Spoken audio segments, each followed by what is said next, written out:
Support for this episode of Judaism Unbound comes from the Oshman Family JCC in Palo Alto, California, whose vision is to be the architects of the Jewish future. The Oshman Family JCC empowers you to experience Jewish paths toward a life of joy, purpose, and meaning through innovative Jewish learning and wellness programs, community building, and initiatives to develop the next generation of Jewish leaders.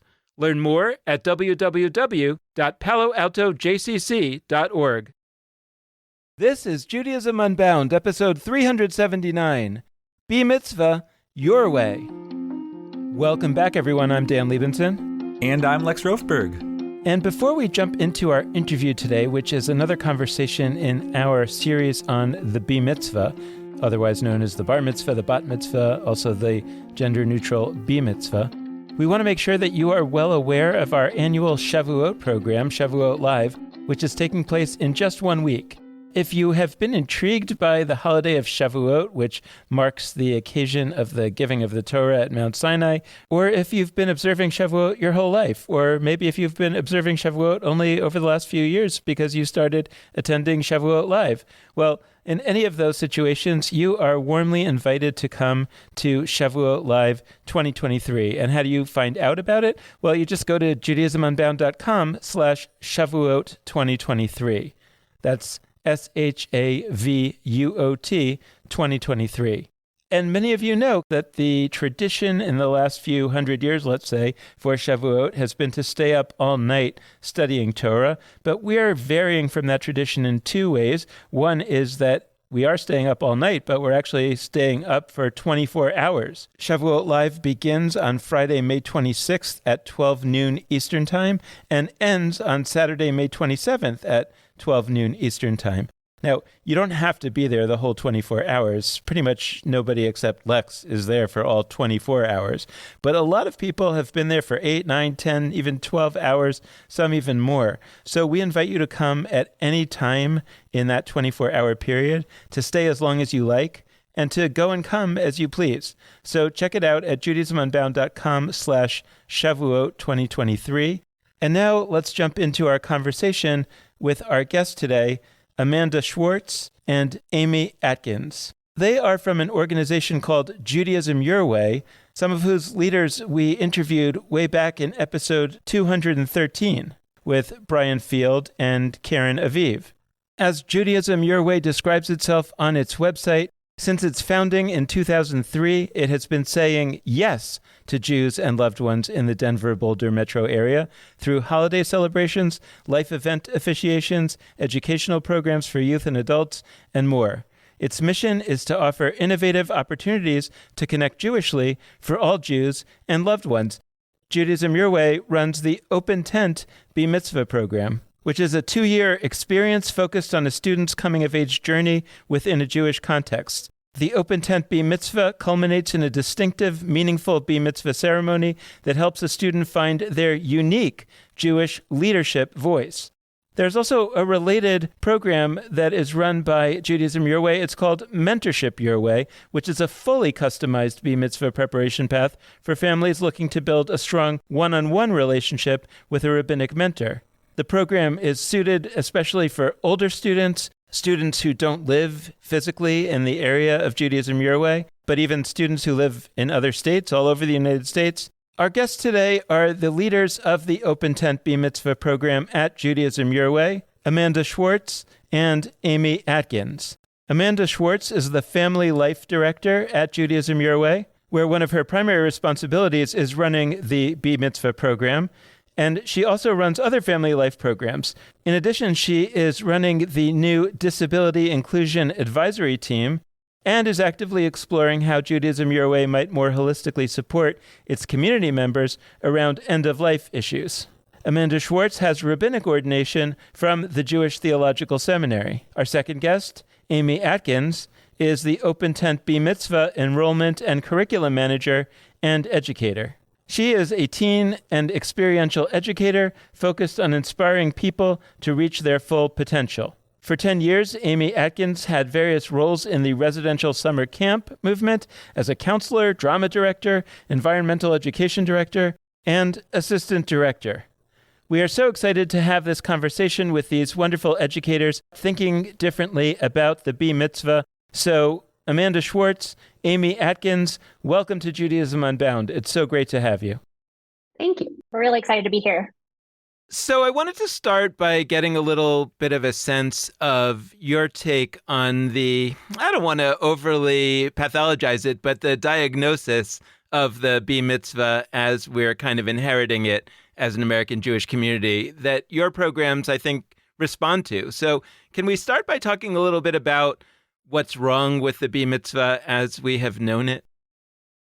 Prior to this role, I worked at a conservative synagogue, and I remember talking to a family who was trying to decide if they were going to join for the sake of their kids' bar mitzvah. And I remember giving sort of the line that I feel like was ingrained in me in rabbinical school of like, well, this is a moment of your son like becoming formally part of the community. This isn't a moment that's just about your son. And the mom was like, why not? And I didn't really have a great answer, but I feel like in our program, this is an opportunity for young people to have a moment of coming of age and celebrating that moment. That's all about them and them getting to show that in front of their community, which is different than, for example, a community that might meet routinely every Shabbat at a synagogue. At Judaism Your Way, we have a saying called the Torah of Inclusion. And basically that means that there are many different ways to do and be Jewish. For some people, and I'm putting this in huge air quotes, there's traditional, Bee Mitzvah, bar and bat mitzvah, and that really may work for some people. And that's great. And so for them, a synagogue Bee Mitzvah is potentially exactly the way to go. We just want to be able to say, what are your goals, student? What are your goals, parents, other trusted adults? And then really build from a place of goals. And some of their goals may be something that they may see at a synagogue, and some of their goals may be really radical. The key word is meaning. We are hoping that our families and our students in particular find meaning. When I get on the phone with a family for the first time and they're like, we just came across you and we'd like to talk about it, the first thing that they do is apologize for, I'm not Jewish enough. I'm not doing things right. My Bee Mitzvah experience was meaningless and rote, and I luckily get to tell them that they are perfectly good, exactly who they are. And we are excited to have them, and they are welcome regardless of their background. Our goal is to help create meaning and take away any sort of cycles of trauma that they may feel for not doing Jewish the way that someone else wants them to do Jewish. Judaism Your Way was started 20 years ago by an interfaith couple. It wasn't started by a Jewish educator or a rabbi who was leaving a synagogue. It was started by the Sturm family who were looking for a place where they could feel fully included. They had had negative experiences trying to find a rabbi who would marry them. And then also when it came time to give their children Jewish educations, they also had very negative experiences working with existing institutions. They started to realize wow, we're probably not the only people looking for something. So many families find their way to us because they've had previous experiences where they haven't felt included. Additionally, many of our students come to us because they went to a Bee Mitzvah of one of their friends through Judaism Your Way, and then they approach their parents and say, I want to do that. And it's possible that happens in synagogues too. Maybe I remember one instance of that when I worked in a conservative synagogue, but it happens to us all the time. And not only with kids, we've been contacted by adults saying the same thing, saying, we want to do this. How do we get to do this as adults? So I started working with them. And then recently we sent out a survey to see if there are other adults in our community interested.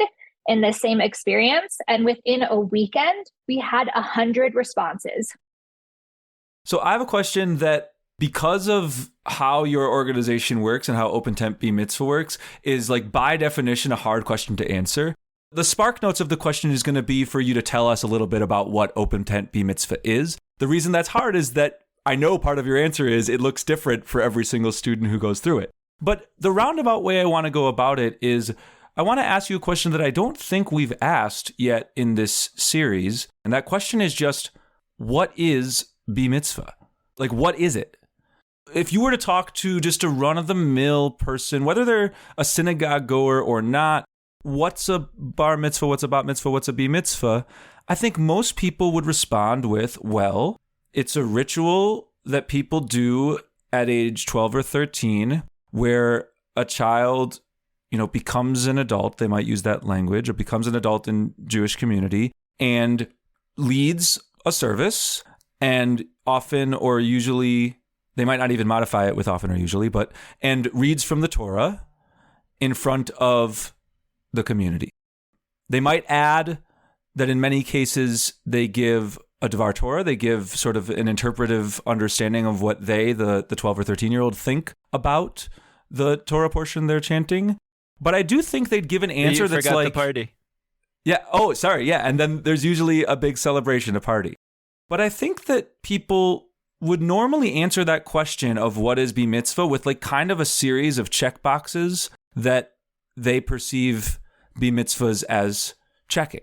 My perspective is that that's not it. And my sense is that your perspective certainly is that it's not it. So can you tell us, how would you answer that question, what is B Mitzvah? And how does that answer link into the actual structure or structures of the Open Tent B Mitzvah program? You were talking about everything as a product. And that, I think, I was quoting others as talking. Yes, I agree. Okay, but I was quoting others' answers. Lex Rothberg thinks of our mitzvah as just a product. Stop the presents. Yeah. So that's really where I'd like to begin. I'd like to begin that this is a process. It's a coming of age process that is a step in a student's journey.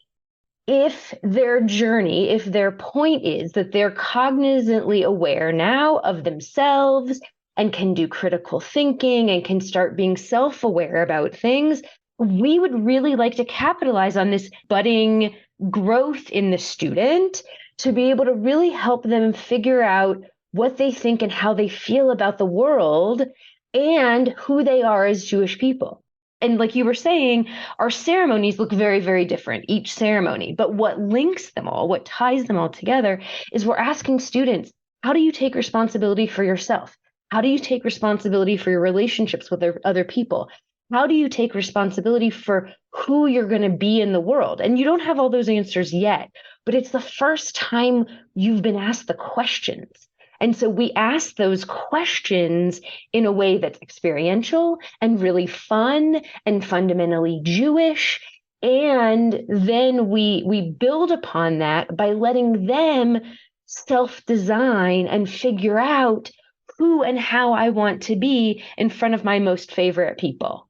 One of the things that we do is called radical hospitality. We teach radical hospitality, this idea that everyone that's showing up to their ceremony comes from a different background and a different set of assumptions about the world. And how do you really help all of those people feel safe and comfortable and welcome at a ceremony where you're helping them find what is best within themselves and helping them to connect with something bigger than themselves? But how do you open up and help people feel comfortable in a space where they really may not feel comfortable because of built-in assumptions about the world? We're asking students to really start thinking about what that means for them and what all of this means for them. And we give them tons of time to reflect on that and think about that, because those are the questions we want them to be answering as they move into Jewish adulthood.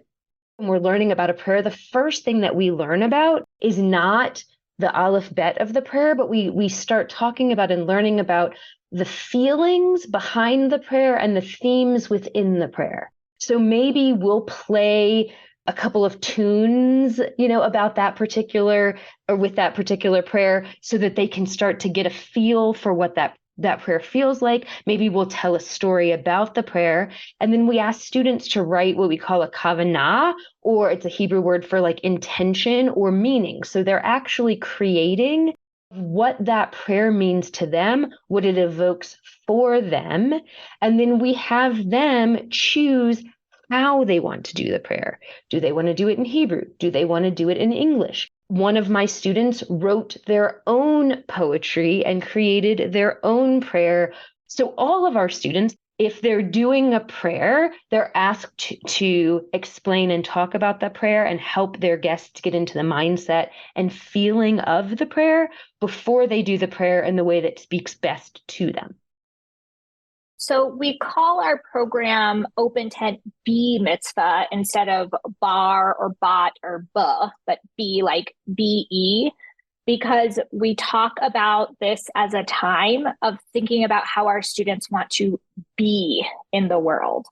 And so the program isn't just about learning skills. More importantly, it's about coaching our students on that question of thinking about how do you want to be now? And how do you want to be in the future? I also think we talk so much about this first part of what we're going to call it. Is it going to be bar, or bot, or B? And we don't talk enough about the word mitzvah. And I don't mean that in the sense of like, don't call it a good deed, that so many rabbis and Jewish educators freak out about. But I mean, I don't think there's enough conversation during this process of thinking about what does a mitzvah mean to me? And it's about action. This time in their life is thinking about their actions in the world and how they want to act in the future. In the episode recently with SAJ, she's referring to episode 376 featuring Lauren Graybell Herman. I think you said something along the lines of the end of the B Mitzvah experience, there's this assumption that there's some kind of test that the kid has to pass. And each community has a different understanding of what that test is. Is it Torah and Haftorah? Is it Avar Torah? One thing that's unique about our program is that I'm not convinced there's a test because we focus so much on process. But if there is a test, it's a test that the students are creating for themselves, because they're deciding what this journey is going to look like for the student and the family and everyone there to witness the experience.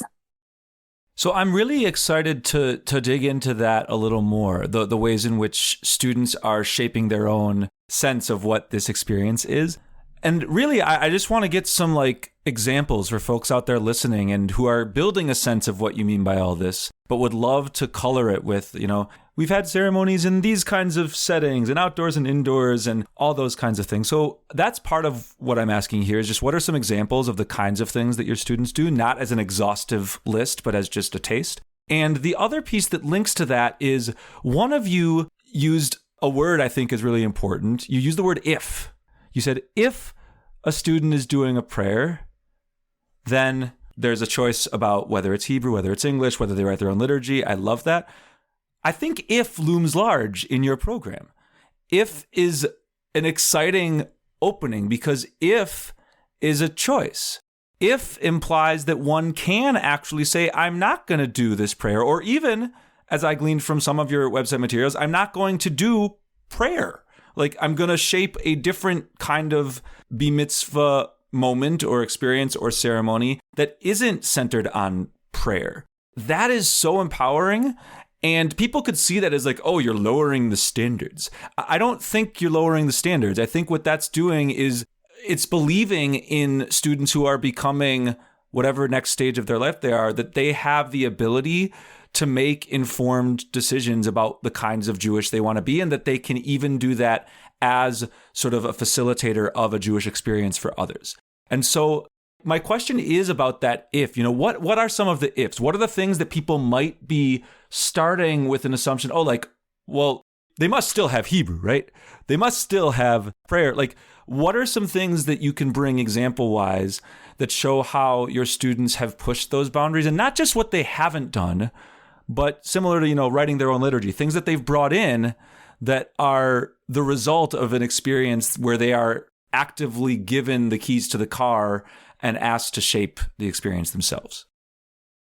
One of them that may really be illustrative of what you're talking about, Lex, of this if and how to build it, is I had a student a number of years ago, was one of my first mitzvahs, just started working with Judaism Your Way.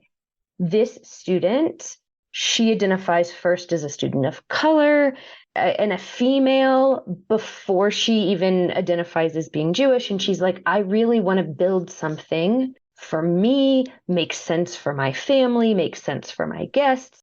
Certainly the Torah scroll has a lot of wisdom and a lot of stories and a lot to mine, but it's not the only place one can find Jewish wisdom. And so she chose challenges, and she created challenges, secular challenges and Jewish challenges. One of her challenges is she thought she wanted to be a doctor and realized that being a doctor and being female and being a person of color, she was going to be met with some challenges in a industry that is male dominated. And so she had a great conversation with a friend of mine who happens to identify as female and be a pediatrician. And that was one of her challenges, was to learn a little bit more about who she wanted to be in the future. And then she said, so I want to do Havdalah, which is a ritual that separates Shabbat from the rest of the week. Yet most of my guests don't know what Shabbat is. So we're not going to separate Shabbat from the rest of the week until we understand what Shabbat is. And so one of the teachings that we do is Menucha, Kedusha, Oneg, and I'll define each of those. Menucha is rest. Kedusha is holiness, sort of loosely defined, and then oneg's more loosely defined as joy. And so we talk about rest, joy, and holiness or sacred connection. And so she created stations, and she had her guests physically get up and move from station to station to understand rest, joy, and sacred connection the way she understands rest, joy, and sacred connection. And then her Devar Torah was talking about her challenges that she did and what she learned and gained from them. And then once people really understood and took a deep dive into what Shabbat meant to her, then we could separate it from the rest of the week by doing the ritual separation of Havdalah. And that was what she created for her guests. And it was a lot of movement, and it was a lot of interaction, and it was quintessentially her. All of the pieces of who she is, authentic in one place. Probably 99% of our families, when they think of mitzvah, even if they're able to think more expansively of what that experience is, for some reason, they still imagine some kind of prayer experience. They're open to thinking about prayer as being a hiking service, but they still want some kind of prayer experience. The vast, vast majority of our students are working within creating some sort of ceremony. So each of our students creates a siddur, a prayer book. At the beginning of ceremonies, I often say that the siddur is our map, and it's going to guide us on this journey up and down this mountain. We live in Colorado, so most of our people are familiar with hiking, mountain climbing, and that there are no other siddurim or prayer books in the world like the one for that ceremony, because there are no other people in the world like that student. And that student has created that siddur. At the beginning of the year, we start with a Google Doc that's probably, 50 pages long. And over the course of the year, as students learn about the different prayers, the students keep what they're using and delete what they're not using. So it's a very different experience, I think, than going into a synagogue and everybody is handed the same book. And often you have to skip a bunch of pages. And it's really confusing if you're not familiar with being in a synagogue or using a siddur. In our experience, our students have created this siddur. They are going to lead every single thing that's in the siddur, and that's extremely important to us. Each of our siddurim includes, if a student chooses Hebrew, the transliteration, or as I like to call it, Heblish, and the translation. So that way, regardless of your background, you have some way to connect, which feels really important to us. We also, in those choices that we give students, we have masculine language, which is the one that you would often find in a prayer book in a synagogue, but we also give the students the option for feminine language for the prayer. We give the humanistic language for the prayer so that students can really understand that words have power. And if they're choosing something, they're choosing it because of the power of the words and I like to tell students, make sure that everything you're saying feels real and feels authentic to you. Judaism Your Way doesn't have a building intentionally. And so our students need to select where they are going to have this be mitzvah. There is not an option that they could do it in our space. The only space we have is an office with a small conference room. Our families have had these ceremonies all over, and it's a beautiful way to continue to express this young person and this family's individuality. Even within the same family, children make vastly different choices. So a couple of years ago, I had siblings, and they both approached their dad about having a bar mitzvah after going to a ceremony they saw. The sister was older, and so she did our mentorship Your Way program, which is a one-on-one model. And her younger brother did our 2-year cohort model.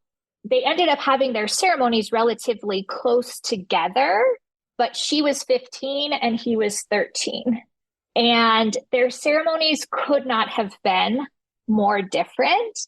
Hers felt pretty, what I like to call classic instead of traditional, because I think it's less charged. It's a word that one of my students suggested and I like. There was a lot of Hebrew. She learned to read and chant from the Torah. It was in a hotel and was pretty formal. There were probably 70 guests.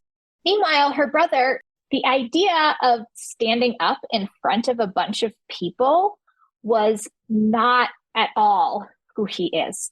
And so for his ceremony, we went to a park, him, his parents, sister, and their 2 dogs.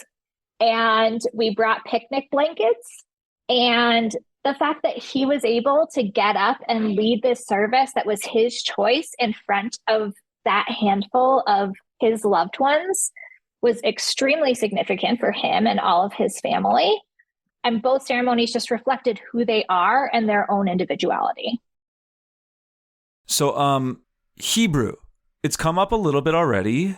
I think I rarely read anything like quotes from websites, but I'm actually going to from yours because there was a piece that I found beautiful. Some people could find it other adjectives, but I found it beautiful. But I'm going to read it and then I'm going to ask a question about it. This is the quote. For many students, learning a language like Hebrew is a barrier to meaning making, which is one of OpenTent's core values. For those students who would like to learn Hebrew, they are encouraged to work one-on-one with a tutor outside of the OpenTent program.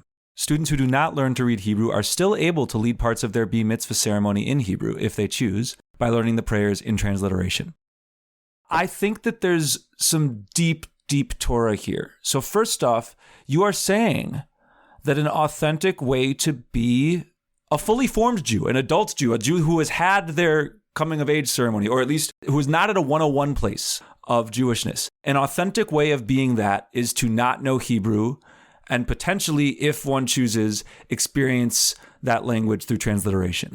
I do not think that is a sentence that is said very much in Jewish spaces, and I think that it does deep damage to the vast majority of non-Israeli, non-Hebrew speaking Jews, that we frame not Hebrew knowing Jews as sort of a non-fully completed genre of Jews. I think a lot of people feel deep insecurity about that, and I think we need organizations like yours that are saying, whatever role Hebrew plays for you, super great, and who go beyond that and say, like, it can be actively a barrier to meaning making. That's what you name directly.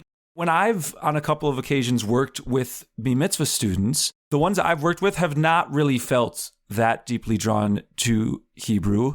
And I think that it's so important to be able to say to them, for us, it's not the centerpiece. I'd love to hear a little more, and this can be about Open Tent Bar Mitzvah or more generally, the way that Hebrew can be both a beautiful gift and also a barrier, and how you navigate that through Judaism Your Way. For me, it's an equity issue. I'm really hoping that we are setting our students up for success. Students have different gifts, and second language acquisition, especially biblical second language acquisition, may not be one of their goals. Just standing up in front of people and having to read from a piece of paper for someone with dyslexia or for someone with ADHD, that is the challenge in and of itself. If their goals for their coming of age center around who they are as a person, this may not even be on the table for them. So really allowing a student to be authentically themselves, we really want to make sure that the students are working from a space that feels good, safe, comfortable, and working from a space of their strengths and minimizing the places where they may have an area that someone else thinks is a weakness. I think there's a lot in what we've been talking about that comes down to some extent to this question of, is a Bar Mitzvah a thing that can be modified to some extent? Or is that not really the right way to talk about a Bar Mitzvah? And I'm thinking about a few things. Putting aside your current Bar Mitzvah program, I'm wondering if we were just in a room together talking about inventing some new religion, would we actually create a ceremony at the age of 12 or 13? Or not? Because I think a little bit about my own children, and I think about how if you were to say, where is there a transition point to some kind of more serious approach to life, I would put that at like 16, for example. Or we might say there are times in life that you really have to be ready for the next phase. That would be 18, right? Or whatever they may be. And so I'm just wondering whether we are kind of stuck with the Bar Mitzvah at this age because we have it. And I'm not sure what to do if that's the answer, but I'm curious about that question. And I think that it connects to the larger question that we've been talking about and around this whole time so far, which is to the extent that people, like you were describing earlier, come in and they say, well, I kind of have a fixed idea of what a Bar Mitzvah is. You could loosen it up a bit. I mean, it could be a service without God, or it could be a service where we rewrite the liturgy, or it could be a service that's not in Hebrew, but it's kind of got to be some kind of service, doesn't it?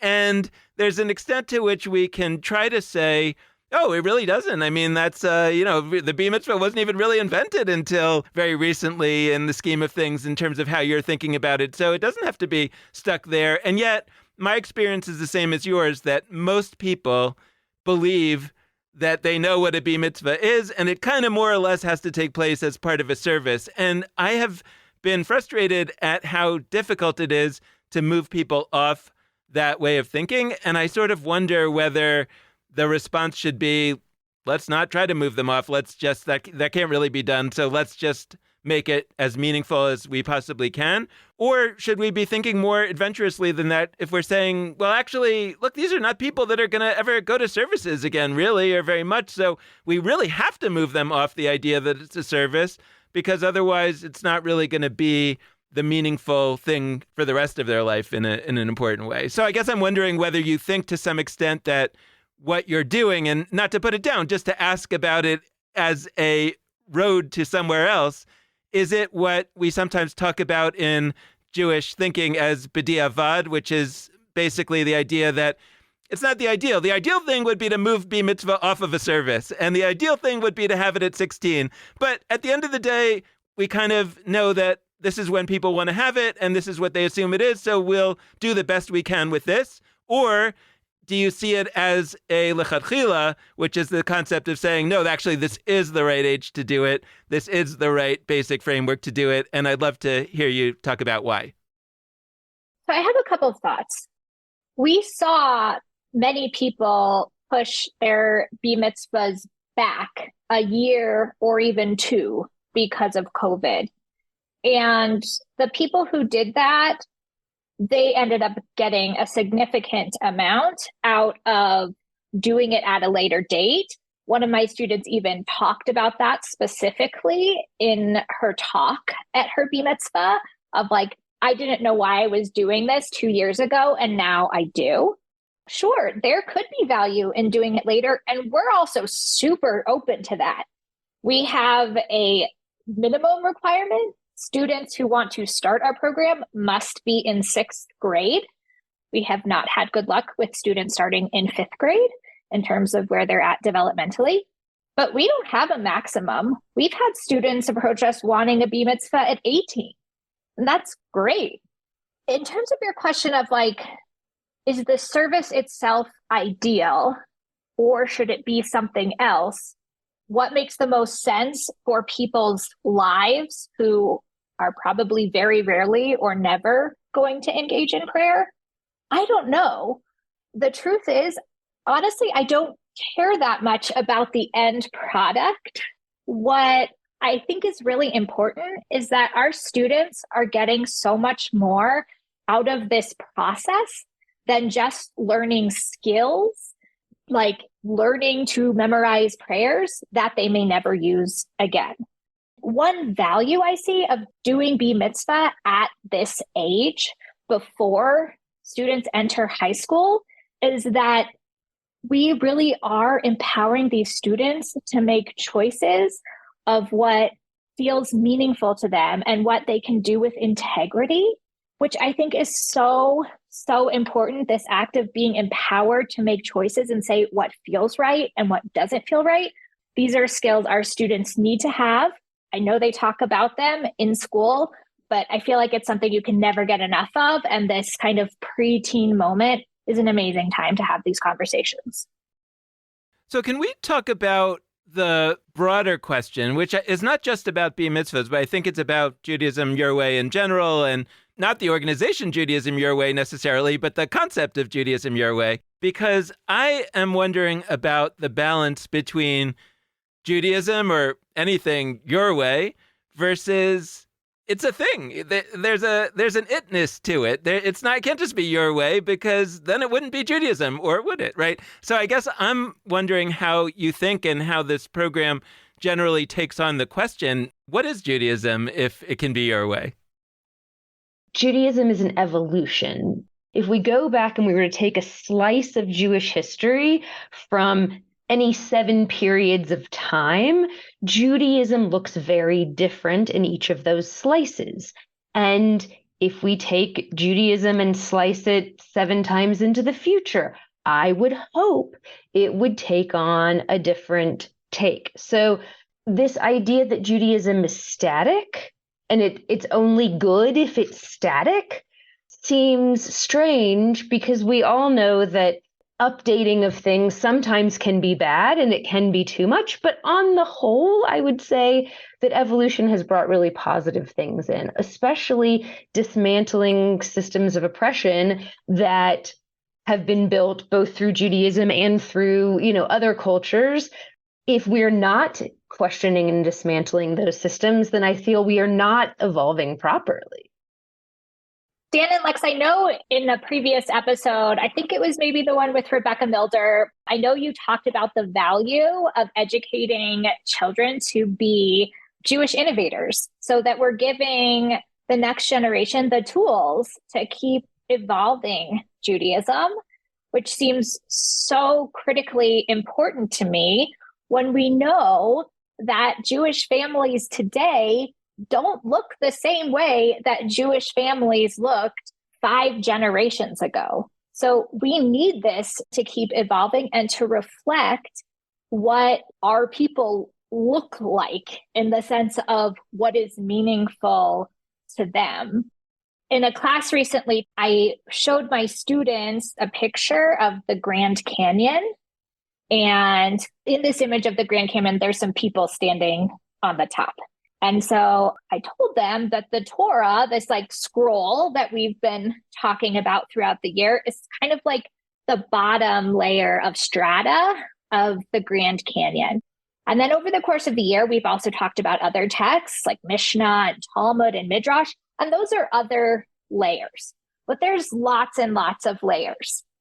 And that our students they're the people on the top of the Grand Canyon who at some point are going to just be another one of the layers, adding their own Torah. Like, that's what we want. We want our students to take this seriously, which the vast, vast majority of them do, and figure out what their Torah is and share that. And when I was teaching my students about this, one of my students said such a beautiful thing, but she was like, the Torah, the first layer, it's almost like it's really narrow. And over time, it's gotten not just like higher, but wider and wider to include more voices. Just you're holding your hands beautifully in Zoom as we do this, but like an inverted pyramid Exactly. where the bottom is like a narrow point and then it triangles out to be wider. Exactly. What I said is that's so beautiful because on Shavuot, there's this idea that we received Torah on Mount Sinai, but we think of it as this mountain, sort of like a triangle upright. But in her image, it's flipped, which I think is just so powerful. And if all of our students came away from our program feeling like their Torah really matters, I would be so excited for the future. I feel like if I look back at halacha, like there is in halacha's Jewish law, there's like a Jewish law that basically says you aren't supposed to drink alcohol with people that aren't Jewish. And I wouldn't be able to drink alcohol with my current partner of 15 years if I'm following that halacha. So if we keep Judaism stagnant, it cuts us out. It certainly cuts me out. It cuts many of my students out. So I would like to cut people in and not cut them out. I'm smiling really wide because as we record this, last weekend I had a bunch of people, my wife and I had a bunch of people over for Shabbat.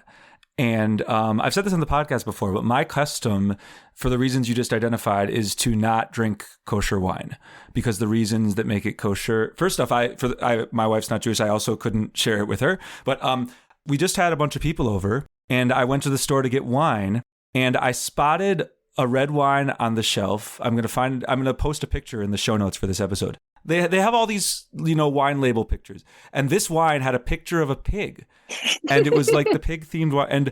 And so I was like, oh, I have to get this. And I was like, I'm going to make this the theme. So I found 4 different bottles of wine, all of which had non-kosher animal imagery. So there was a pig, there was a penguin. Not everybody knows penguins aren't kosher. There was like a crab or shellfish one. And then the last one, I cheated. It was called Oyster Bay. So there wasn't a picture of an oyster, but it was called Oyster Bay. Were these wines actually tasty? They were good. I mean, I'm not a wine guy. I don't know good wine. I don't. And what's funny is people assume I do. When I say I don't drink kosher wine, they assume it's because I don't like kosher wine because it's too sweet or whatever, Manischewitz. But so it relates to the question I want to ask, which is this service that we hosted, Valerie and I, was in our backyard of our home. We live right in sort of a very main drag area of Providence. And so to place a Jewish experience on a Friday night in a high traffic area of outdoor space, it's kind of my favorite thing in the universe. Like, people assume that when I kvetch about synagogues and like how things should not just be in synagogues, that I just don't like synagogues. I'm not somebody who like hates synagogues. I just think there are magical things that happen when people learn that Judaism exists wherever we place it. That Judaism is in a paved backyard when you put up a bunch of folding chairs. That it is in an Italian neighborhood historically of Providence that people would not think of as, quote, a Jewish place. This was one of the first ever Kabbalat Shabbat's Friday night services that has ever been in this particular neighborhood. There's never been a synagogue in this neighborhood, to my knowledge.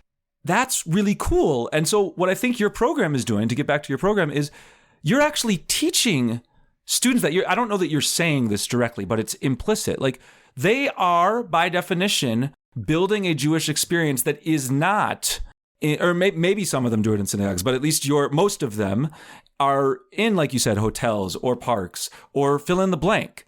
And when you do that, we actually sort of address a problem, a quote unquote problem that much of the Jewish world has, which is that they say, be mitzvah. People have their be mitzvah and then they think they've graduated from Judaism and they, quote, never set foot in a synagogue again. This is like, make your top 10 kvetches, your most frequently, that's one of them. And from my perspective, I couldn't be more neutral about if people set foot in synagogue again. Couldn't be more neutral, because I know that Judaism can take place at the intersection of Federal Street and Dean Street in a random Italian neighborhood, and I know it can take place in a park, and I know it can take place on a beach, and fill in the green eggs and ham locations in a box with a fox. It can happen with all of those places.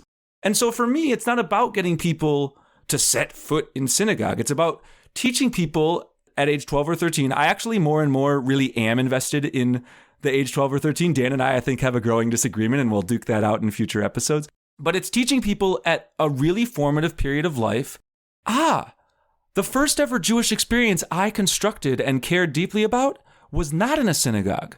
I can be part of shaping Jewish experiences anywhere. And so I guess I'd love to hear from you, like, what have you noticed anything in your students as they shape these experiences in creative places with their own creative modalities in terms of how they conceptualize Judaism afterwards? Is it having the effect I'm hypothesizing? So we're asking students to create community. We're asking students to help people find what is best in themselves and to help them connect with something larger than themselves, which is kind of my standard definition for a Shabbat service. Because the fact that they can lead a Shabbat service, to me, is kind of secondary to the fact that they can create community where people are finding what is best in themselves and finding something that is greater than themselves. The Shema, the prayer of oneness or interconnectedness, tells us that everything's interconnected and that our actions and words have meaning and make a difference. And I literally teach this standing on a desk, because their actions and their words make a difference. And if they come away with nothing else, the fact that they can come away knowing that their actions and their words make a difference for the good, for the bad, and that they can use that to create community and help increase positivity in the world and help relieve suffering in the world, that's what feels so crucial. And so if they're doing that on an ice skating rink, if they're doing that on the top of Flagstaff Half Mountain, if they're doing that in their backyard, it's almost more accessible that they don't have to just do it in a synagogue. They can do it anywhere. An interesting thing that I have noticed about the fact that our students get to choose the space where they're having these ceremonies is the space becomes an extension of them expressing their individuality. So our students are so at the center of this experience that they're not even like placed in the same space that everyone else is, like happens in a synagogue experience. And sometimes our students really pick a space thoughtfully to really help their guests fully experience what they're trying to get at. I had a student whose ceremony was this past year. So it was the 100th anniversary of the first bat mitzvah. And so she spoke a lot over the course of her ceremony about how much the world and Judaism have evolved in 100 years, and how we've had many, sadly, things backslide. And she addressed reproductive rights and how far we still have to go. And since she was reflecting on this 100 years, she had her ceremony in a space that kind of felt very 1920s. And she invited all of her guests to come dressed in 1920s attire. And I did not see a single person who didn't do that. And so she really thought about the whole experience of how do I impact people to really get them to think about what was life like 100 years ago, so that we can think about what life is like now and what it might be like in the future. So we're wrapping up, but I just got to say, I really want to go. That sounds so fun, dressing up in 20s attire, or I guess 1920s attire. We're in the 20s now. But that sounds amazing. I want to go to all these different open tempe mitzvah ceremonies that you've been describing. Thanks to both of you for a fantastic conversation. Yeah, this was so fun. Thanks. Strong agreement here. This was very fun. Thanks so much to all of you out there for listening. And thanks to our guests for a great episode continuing our series on Bar Mitzvah. Before we go, we of course want to reiterate Dan's call at the beginning of the episode. come to ShavuotLIVE. Sign up for ShavuotLIVE. This is the event of the year. No joke. This is the best holiday. We have a free 24 hours consecutive event where you get to dwell in beautiful Torah, both classic kinds of Torah, Jewish texts, etc., and other forms of contemporary Torah. It is so awesome. We really think that you and your friends and your loved ones and your neighbors and random acquaintances on the street should all be at ShavuotLIVE. You can learn more by heading to judaismunbound.com/Shavuot. That's Shavuot. We really hope that you'll head there and check it out. You don't want to miss it. Everybody's going to be talking about it. What are you going to do when all the cool digital Jews are talking about ShavuotLIVE and you're like, ugh, I didn't go? Well, what you could do is you could watch the recording, but we don't want to think about that. We want you to be there in real time, soaking in the magic as it is first coming into the world. So ShavuotLIVE, judaismunbound.com/Shavuot. That is where you got to go. Okay. Now that that's set, we always want to close out our episodes by encouraging you to be in touch with us, and there are a wide variety of ways for you to do that. First, you can head to our social media handles, Facebook, Twitter, Instagram. All of those are at Judaism Unbound. Second, you can always email us at dan@judaismunbound.com or lex@judaismunbound.com. We also really encourage you to check out the show notes for this episode. You can see those at judaismunbound.com/podcast, where you can also see all our other recent episodes and show notes for those. So definitely be in touch in any of those ways. The last request we'd like to make is that we deeply appreciate any amount of financial donation that you're able to send our way, and you can do that on either a monthly recurring basis or just as a one-time gift via judaismunbound.com/donate. So thank you so much for listening, and with that, this has been Judaism Unbound.